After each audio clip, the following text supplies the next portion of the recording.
بسم اللہ الرحمن الرحیم۔ نبی علیہ السلام عید کے دن گھر سے مسجد کی طرف تشریف لانے لگے۔ راستے میں آپ صلی اللہ علیہ وسلم نے کچھ بچوں کو کھیلتے دیکھا۔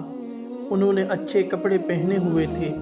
بچوں نے سلام عرض کیا تو نبی علیہ السلام نے جواب ارشاد فرمایا۔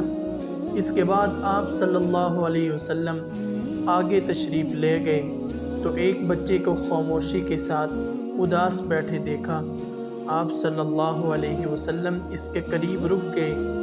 آپ صلی اللہ علیہ وسلم نے اس بچے سے پوچھا کہ تمہیں کیا ہوا ہے کہ تم اداس اور پریشان نظر آ رہے ہو؟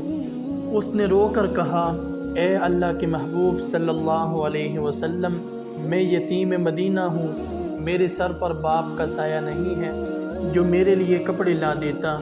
میری امی مجھے نہلا کر کپڑے پہنا دیتی، اس لیے میں یہاں اداس بیٹھا ہوں۔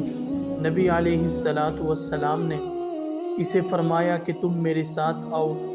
آپ صلی اللہ علیہ وسلم اسے لے کر واپس اپنے گھر تشریف لائے اور سیدہ عائشہ صدیقہ رضی اللہ تعالی عنہا سے فرمایا، اے حمیرہ۔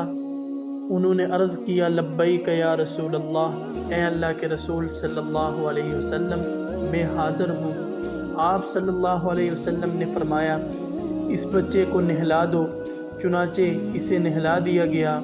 اتنے میں نبی کریم صلی اللہ علیہ وسلم نے اپنی چادر کے 2 ٹکڑے کر دیے۔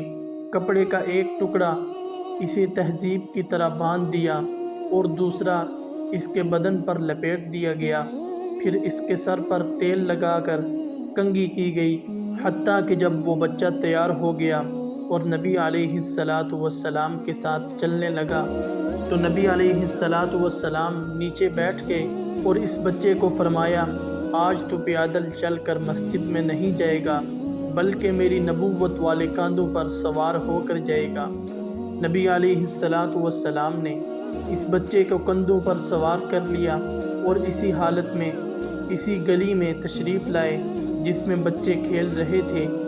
جب بچوں نے یہ معاملہ دیکھا تو وہ رو رو کر کہنے لگے، کاش ہم بھی یتیم ہوتے اور آج ہمیں بھی نبی کریم صلی اللہ علیہ وسلم کی نبوت والے کاندھوں پر سوار ہونے کا شرف حاصل ہوتا۔ نبی علیہ السلام جب مسجد میں تشریف لائے تو آپ صلی اللہ علیہ وسلم منبر پر بیٹھ گئے تو وہ بچہ نیچے بیٹھنے لگا۔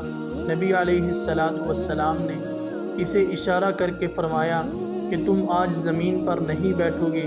چنانچہ آپ صلی اللہ علیہ وسلم نے اس بچے کو اپنے ساتھ منبر پر بٹھایا اور پھر اس کے سر پر ہاتھ رکھ کر ارشاد فرمایا کہ جو شخص یتیم کی کفالت کرے گا اور محبت اور شفقت کی وجہ سے اس کے سر پر ہاتھ پھیرے گا، اس کے ہاتھ کے نیچے جتنے بال آئیں گے اللہ تعالیٰ اس کے نامہ اعمال میں اتنی نیکیاں لکھ دے گا جتنے کہ اس کے ہاتھ کے نیچے بال آئے ہیں۔